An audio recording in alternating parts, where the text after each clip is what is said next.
좋은 근심, 나쁜 근심이라는 제목으로 하나님의 말씀을 전하도록 하겠습니다.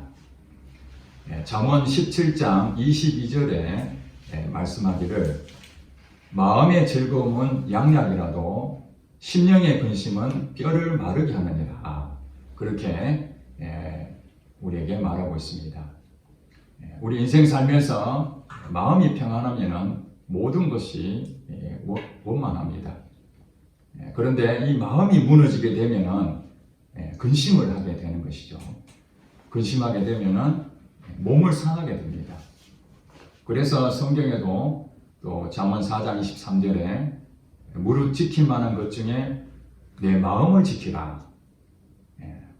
이에서 생명의 근원이 난다고 그렇게 소개하고 있는 거 보면 이 마음이라는 것이 얼마나 중요한지 우리는 깊이 생각을 해봐야 됩니다. 이 세상에 살아가면서 근심이 없는 사람이 누가 있겠습니까? 여러 가지 환경 때문에 근심을 많이 합니다.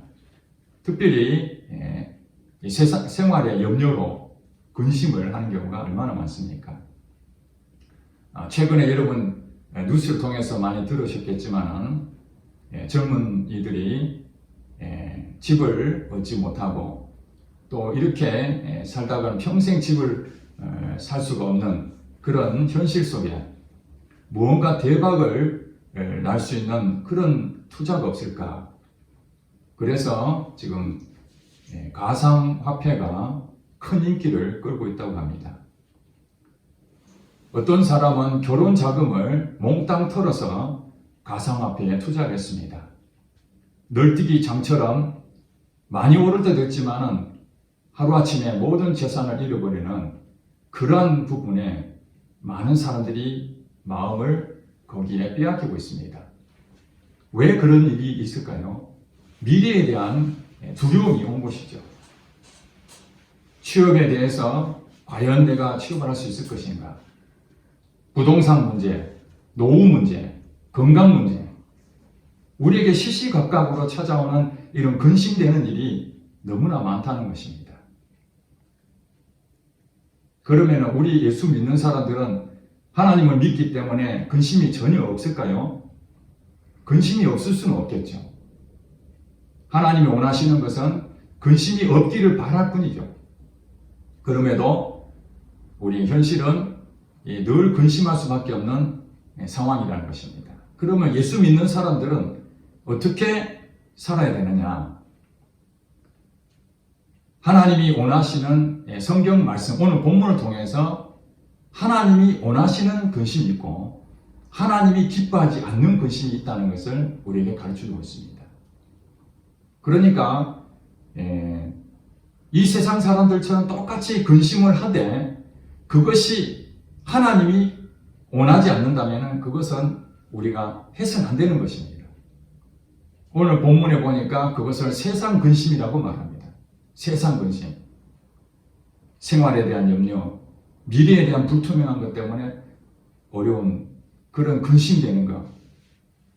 얼마나 힘들었으면 극단적인 선택도 하는 사람이 있지 않습니까?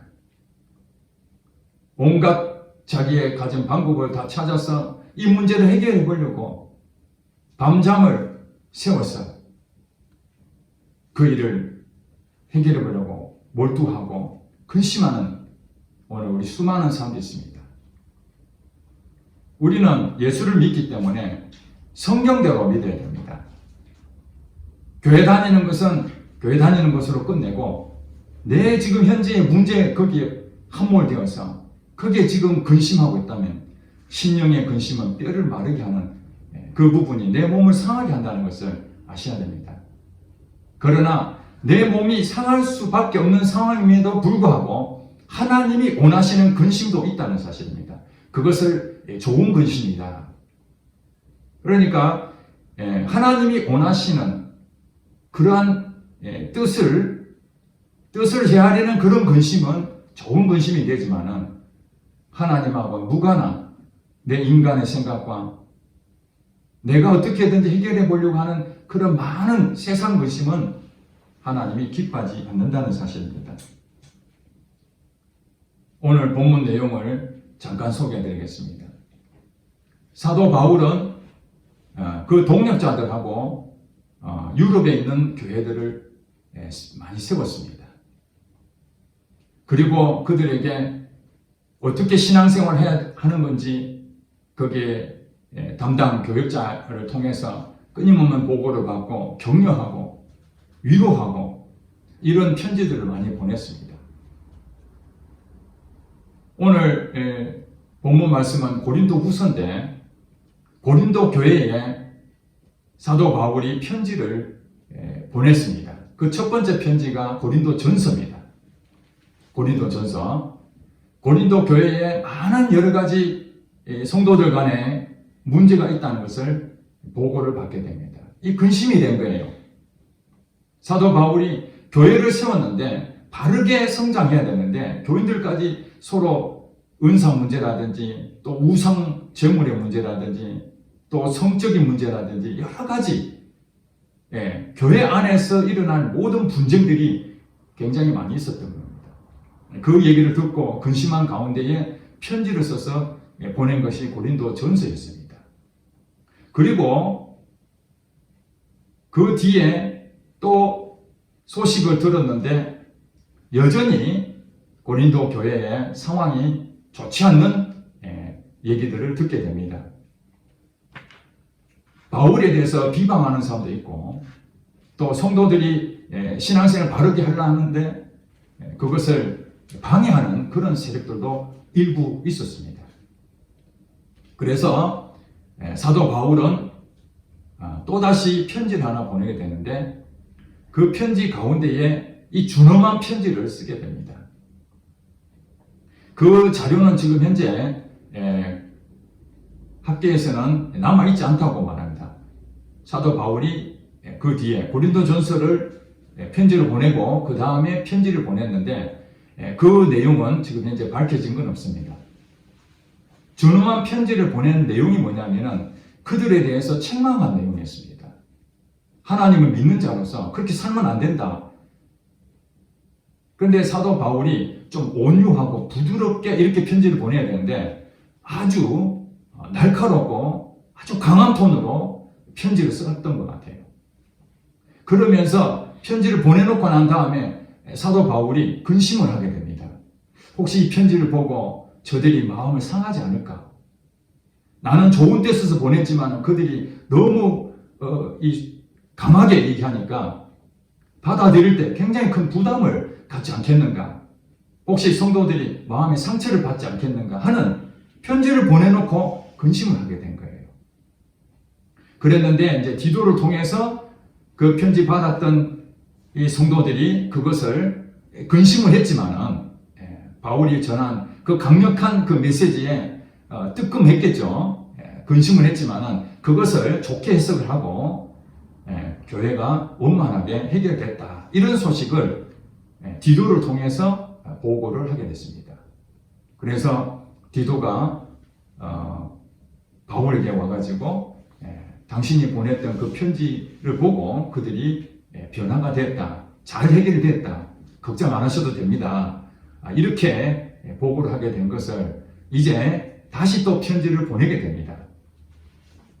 고린도 교회에. 그것이 바로 고린도 후서입니다. 이해가 되시죠?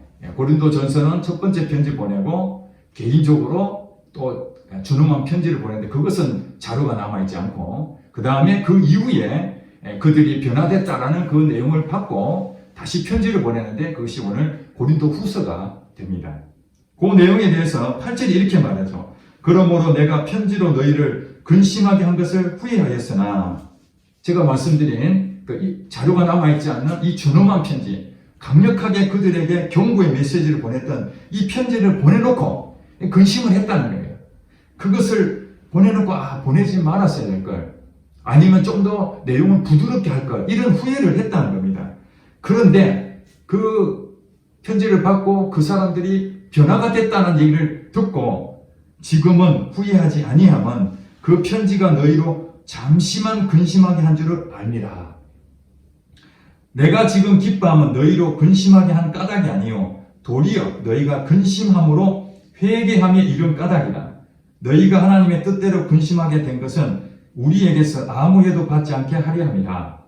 그러니까 근심 자체 때문에 사도 바울이 고린도 교회 성도들한테 근심하게 하는 것 때문에 기뻐하는 것이 아니라 누가 근심하게 하는 걸 기뻐하겠습니까? 사도 바울이 성도들한테 근심하게 만드는 그것을 기뻐하는 게 아니라 그 근심 때문에 고민하고 범민하고 그러면서 내가 이렇게 살면 안 되는구나. 교회가 이러면 안 되는구나. 그러면서 사람들이 서로 회개하고 죄를 고백하고 회복이 됐기 때문에 잠시 근심을 한 것이 뼈를 마르게 하는 그런 힘든 일이 있었지만 그것이 오히려 이 성도들에게 유익했다. 그런 얘기입니다. 그러니까 사도 바울이 얘기하는 것은 이 근심이 있는데 좋은 근심이 있고 나쁜 근심이 있다는 것을 알게 된 거예요. 그래서 정리를 10절에 이렇게 정리하고 있습니다. 하나님의 뜻대로 하는 근심은 후회할 것이 없는 구원에 이르게 하는 회개를 이루는 것이요. 이것이 좋은 근심이라는 거예요. 좋은 근심. 하나님의 뜻대로 하는 근심. 사도 바울이 편지를 보냈는데 그것을 불편하게 생각하고 서로 오히려 갈등하고 교회가 풍지박산 났다면 이거는 문제가 되겠죠. 또 바울이 편지를 보냈는데 싹 무시를 해버린다든지 쓸데없는 얘기를 하는구나. 지가 뭔데 왜 우리한테 간섭을 해. 우리 알아서 할 텐데.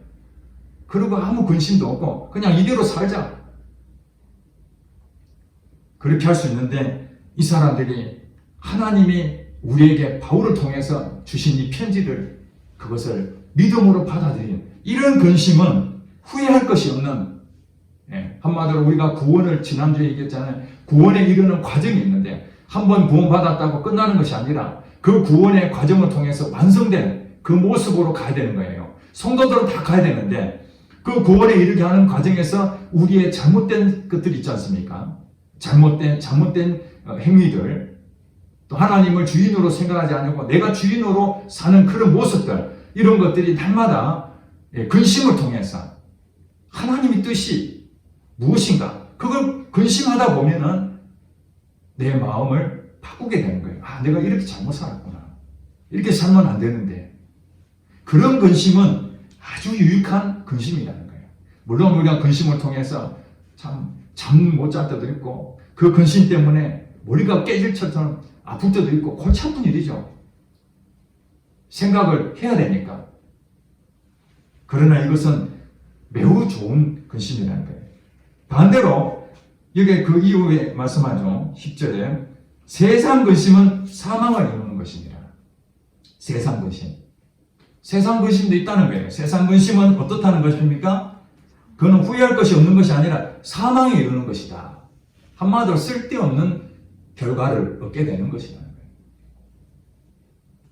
어떤 사람은 그러죠. 쓸데없는 생각을 많이 하죠. 별것도 아닌 걸 가지고 고민하는 거예요. 그냥 무시할 수 있는 얘기죠. 이거는 누구든지 겪는 일이고 이런 정도는 그것을 이겨낼 수 있는 그런 어떤 성숙한 모습을 보여야 되는데 별것도 아닌 거 가지고 상처를 받고 짜증을 내고 그것이 마치 큰일이 일어나는 것처럼 그렇게 근심하고 있다면 그건 세상 것입니다. 마음이 무너지는 거예요. 마음을 지키지 못하는 거죠. 그러니까 미래에 대해서 불투명한 우리 청년들, 또 우리 나이 드신 분들, 내가 지금 받고 있는 연금 이것 정도 가지고 내 생활에 만약에 몸도 아프고 할 일도 없으면은 내가 뭘 먹고 살 것인가? 이런 근심들 때문에 잠을 못 자는 분들이 많습니다. 몸이 아프면은 이 몸에 가서 또 병원에 가서 병원비도 없고 어떻게 해야 되나? 내가 몸이 건강해야 되는데 이대로 갔다가는 앞으로 돈이 엄청 많이 소비를 할 수밖에 없는데 내가 벌어놓은 건 없고 어떻게 해야 되나? 이런 근심들이 다 세상 근심이라는 거예요. 예수님께서 이 세상 근심하는 이방인들을 향해서 말씀했습니다. 무엇을 먹을까? 무엇을 입을까? 무엇을 마실까? 염려하지 마라. 이것은 이방 사람들이 그렇게 생각하고 있는 거예요. 우리 성도들은 세상 근심을 하면 안 된다는 거예요. 몸이 망가집니다. 우리가 몸이 망가진다 할지라도 구원에 이르게 하는 하나님의 뜻대로 하는 이 근심은 매우 좋은 거지만 그건 잠시니까. 그러나 이 세상 근심은 뼈를 마르게 하는 가운데에 내 마음이 무너져서 내 육신까지도 해치는 그런 결과를 낳는다는 거예요. 여러분, 무엇이 두렵습니까? 내 영혼이 천국에 가느냐 안 가느냐 하는 그 하나님 뜻대로 하는 이 근심은 너무나 좋은 일 아닙니까? 제가 과거에 청년부 담당하고 있을 때 한 청년이 제게 와서 그런 질문을 했습니다. 전도사님, 그 청년은 신앙생활 아주 열심히 한 친구였습니다. 교회도 열심히 나오고 봉사도 열심히 하고 참 착한 청년이었습니다. 그런데 자기가 고민이 있다는 거예요. 어떤 고민인가? 하나님이 잘 안 느껴진다는 거예요. 자기는 오랫동안 어렸을 때부터 모태신앙이니까 교회에서 살았는데 하라고 그러면 모든 걸 다 하지만 하나님이 안 느껴지고 그리고 자꾸 갈등이 생긴다는 거예요. 내가 이렇게 살아야 되는 게 맞는가? 그런 갈등이 자꾸 생기니까 많이 힘들다고 그렇게 제게 상담을 요청했습니다. 그래서 제가 그 얘기했습니다. 그렇게 하나님에 대해서 너가 마음을 가지고 갈등이 생기고 근심이 생기는 거, 그건 지극히 좋은 일이다. 많은 사람들은 그런 걸 생각도 안 하고 그냥 되는 대로 세상 가치관을 따라서 교회는 다니면서 자기의 어떤 스펙을 쌓기 위해서 자기 시간을 자기 자신을 위해서 노력하고 힘을 쓰는데 하나님에 대한 부분에 대해서는 관심이 없는 사람이 많다. 갈등 자체를 안 하려고 한다, 사람들은. 그렇게 제가 말씀을 드렸습니다. 사실은 우리가 갈등을 하고 분쟁하고 이건 좋은 일이 아닙니다. 일반적으로 봤을 때. 그러나 정말 하나님이 계시는가?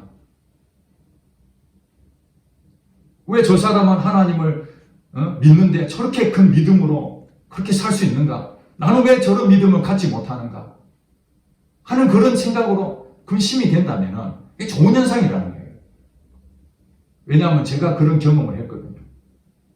저는 모태신앙은 아닙니다만 초등학교 6학년 때부터 부모님에 의해서 교회를 나가기 시작했는데 중고등학교를 다니면서 대학까지 가고 많은 시간 동안 교회를 열심히 다녔죠.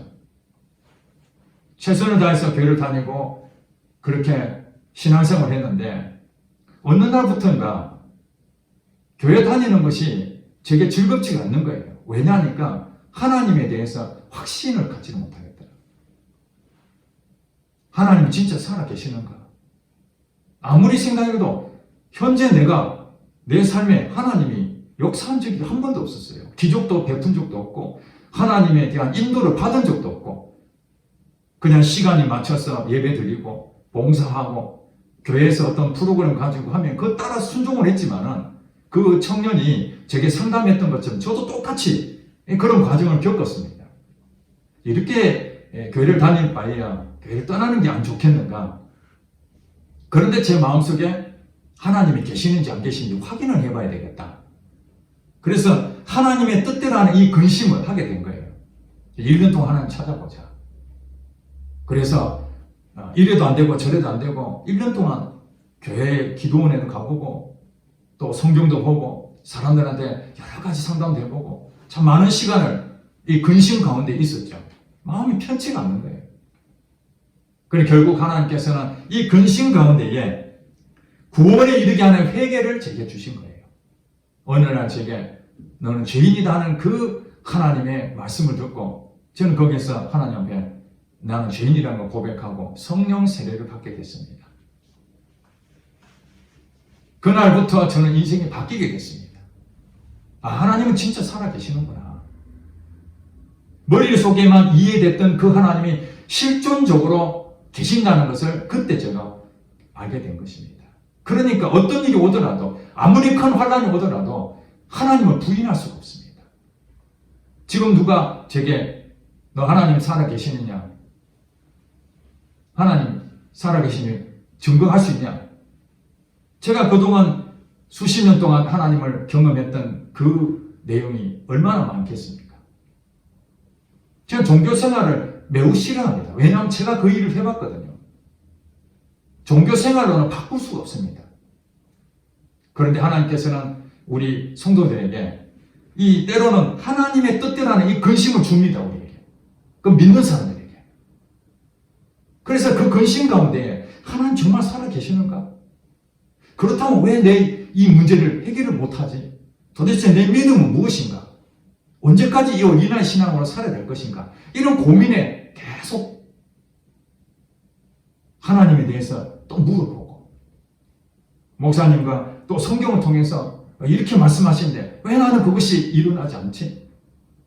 저 성도는 기적을 체험하고 하나님의 말씀을 듣고 하나님 음성을 듣고 순종하며 그 결과 나타나는 열매들이 있다는데 왜 내게는 그런 일이 안 일어날까?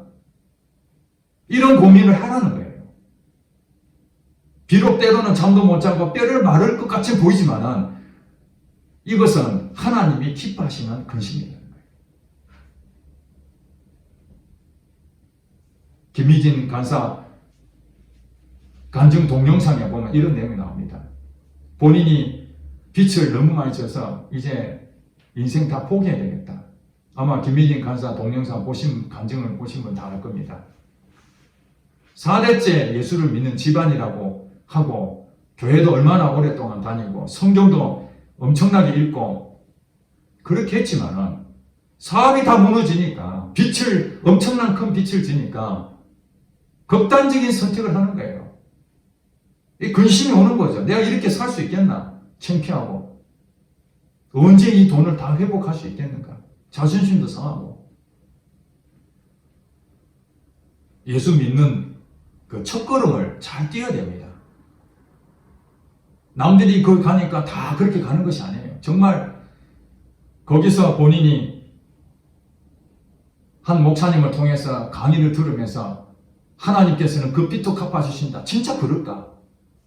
아니 하나님을 그렇게 오랫동안 믿었던 사람이 하나님이 내 빚을 갚아준다는 그 생각을 못하고 신앙생활 했다는 거 아니겠습니까? 그래서 하나님이 내 빚도 갚아주신다면 내가 한번 도전해보겠다. 그리고 믿음의 길로 들어서기로 작정하고 그랬더니 하나님께 구했더니 하나님께서 첫 번째 돈을 빌리지 마라. 지금까지 돈을 많이 빌렸는데 돈을 빌리지 마라 이제. 그래서 자기가 생각해보니까 돈도 빌릴 데도 없고 더 이상 빚지고 싶지도 않고 그래서 서원했습니다. 하나님 내가 돈을 절대 안 빌리겠습니다. 무슨 일이 있어도 내가 돈을 안 빌리겠다. 밥을 굶으면 굶는다. 김치 하나 가지고도 내가 생활한다. 그렇게 생각하고 있었는데 어느 날 자기 아이가 다쳐가지고 온 거예요. 그런데 자기는 돈이 하나도 없어요. 하나님 뭐라고 그랬죠? 돈을 빌리지만 어떤 상황이 오더라도 아이가 다쳤는데 부모 입장에서 당연히 병원에 가야 되죠. 치료를 받아야 되니까. 피가 나고 있는데.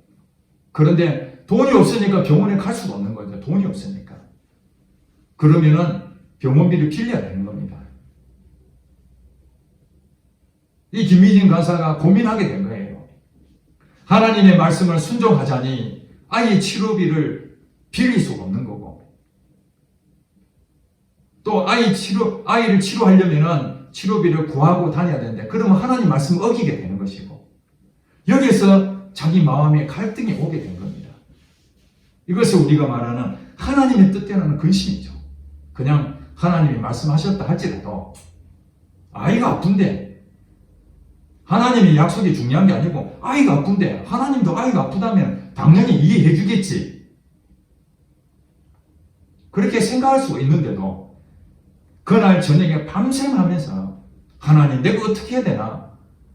이 아이 때문에 내가 병원비를 빚지도 못하고 그렇다고 이 아이 아픈 그 모습을 보면서 엄마 입장에서 정말 이때는 다 포기해버리고 싶은 그런 심정이었다고 그렇게 고백했습니다.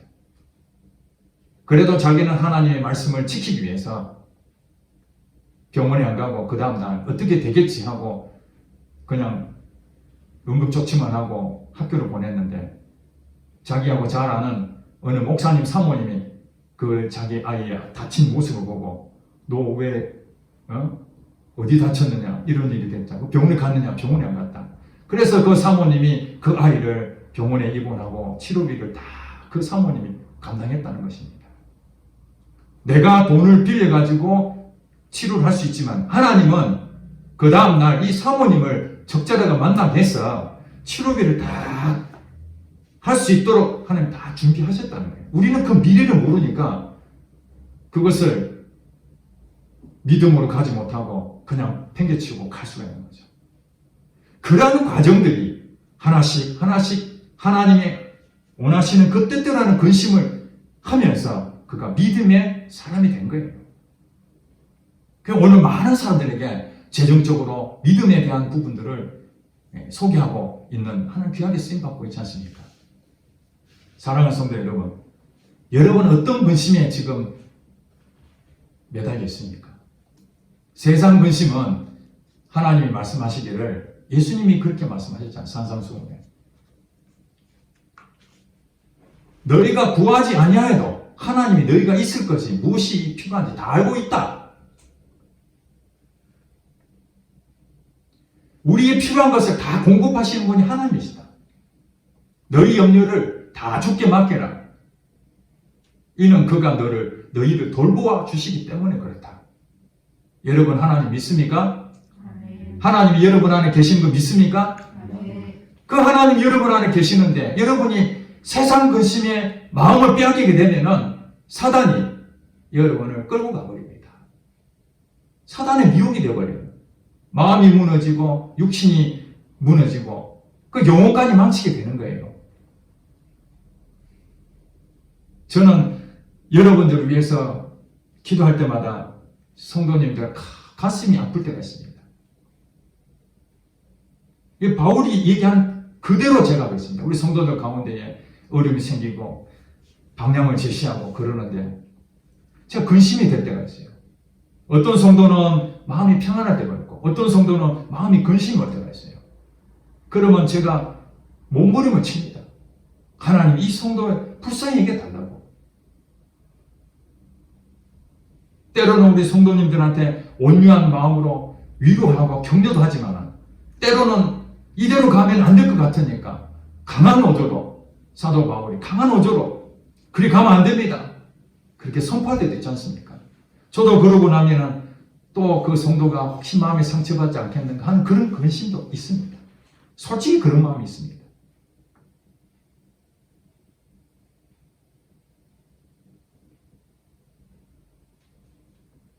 저의 근심은 우리 성도들이 다 성령 충만해서 하나님 인도함을 받고 바알에게 무릎 꿇지 않는 7천의 용사로 세워져서 하나님이 이걸 쓰고 싶다면 자기를 기꺼이 내어드리는 그런 성도가 되기 위해서 제가 날마다 기도를 하고 있습니다. 그리고 또 한 가지는 성경 말씀이 제게 많은 부분이 이루어졌는데 성경을 읽으면서 이 말씀이 내게 이루어지기를 바라는 그런 구절들이 있습니다. 아마 여러분들도 그런 부분이 있을 것입니다. 하나님, 이 말씀이 있는데 이것이 내게 실제가 되기를 바랍니다. 하나님의 말씀은 살아있고 운동력이 있어 어떤 것보다도 예리하여 내 영과 혼과 골수와 관절을 쪼개고 내 마음과 생각을 감찰할 정도로 하나님 말씀은 살아있다고 분명하게 말씀했는데 하나님 이 말씀이 내게 응답이 없습니까? 왜 내게 실제가 안 됩니까? 우리 성도들을 살리려면 영혼들을 살리려면 하나님 이 말씀이 내게 응답이 되어야 됩니다. 이 말씀이 내게 실제가 되어야 됩니다. 왜 실제가 안 됩니까? 이 근심을 하는 거예요. 제가 사실 그냥 안 해도 되고 해도 되고 이러면 편안하게 그냥 목회하면 되는데 이 말씀이 내게 이루어져야 우리 성도들에게도 영향을 가니까 또 예수를 믿지 않는 사람들에게도 하나님 복음이 강력하게 능력으로 나타날 수 있기 때문에 하나님 이것 제발 제게 나타나게 해달라고 간절한 기도하는 것입니다.